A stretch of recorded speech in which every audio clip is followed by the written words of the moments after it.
Excellencies, ambassadors, it's a real pleasure to be here. I hope you're all enjoying your meal.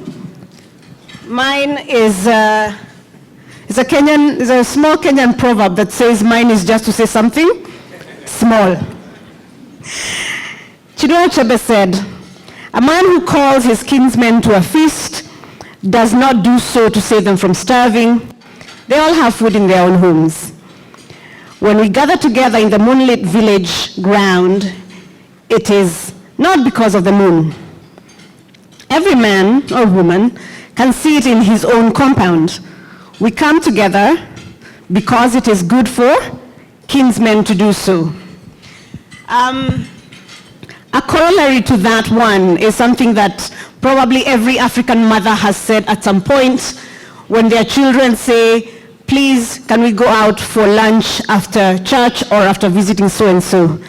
And what we usually say is, we have food at home. So then, Prime Cabinet Secretary, I want to thank you for hosting this lunch so that we can gather with our kinsmen and women and agree together. The wisdom of Ecclesiastes says that two cannot work together unless they agree. So thank you for calling us for this meeting, to sit together and to agree. And I want to thank the leadership of the ministry, my brother PS, ambassadors and leaders, and all of you, excellencies, for taking your time to come and meet with us and enjoy this meal with us. We look forward to continuing to work with you in all of the areas that Waziri has set out, as well as the others that we've already been collaborating on. And with those very, very few remarks, I was supposed to move a vote of thanks. I think I consider it so moved. Thank you very much and enjoy your afternoon.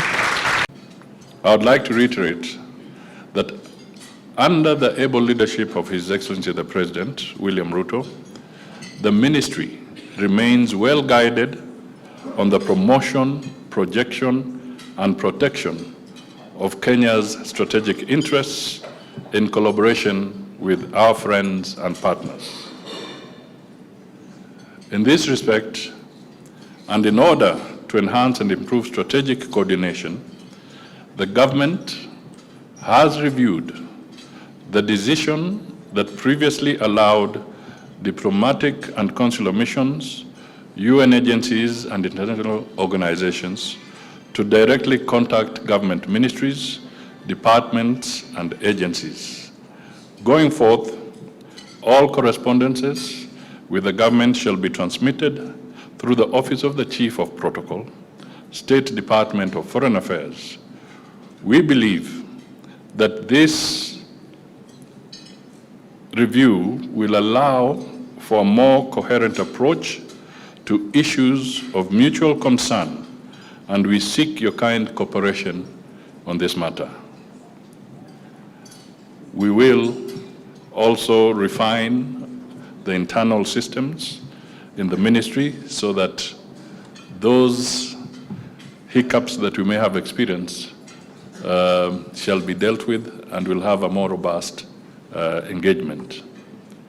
Kenya also remains committed to promoting constructive multilateralism that ensures safeguards a fair and equitable international order, promotes respect for international law, and champions the adherence of the UN Charter.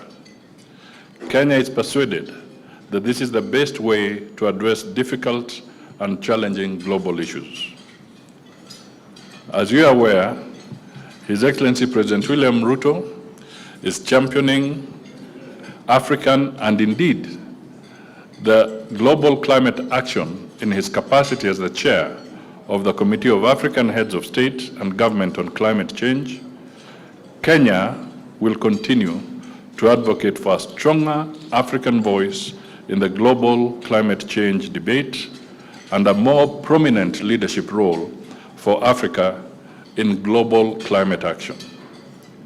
As we approach COP28, Kenya intends to deliver the outcomes of the Africa Climate Summit, which was held in Nairobi last September.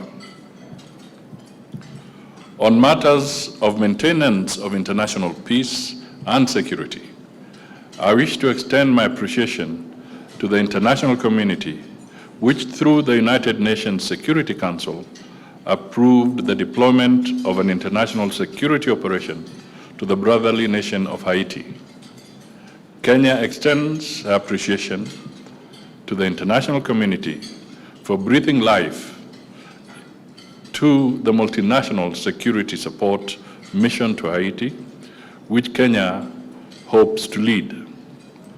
We are counting on your logistical, financial, personnel, and other critical support that would be essential to Haiti's stabilization. Excellencies, Kenya's peace and security credentials are widely known in the region and throughout the world. We believe that there can never be meaningful economic advancements without peace and stability.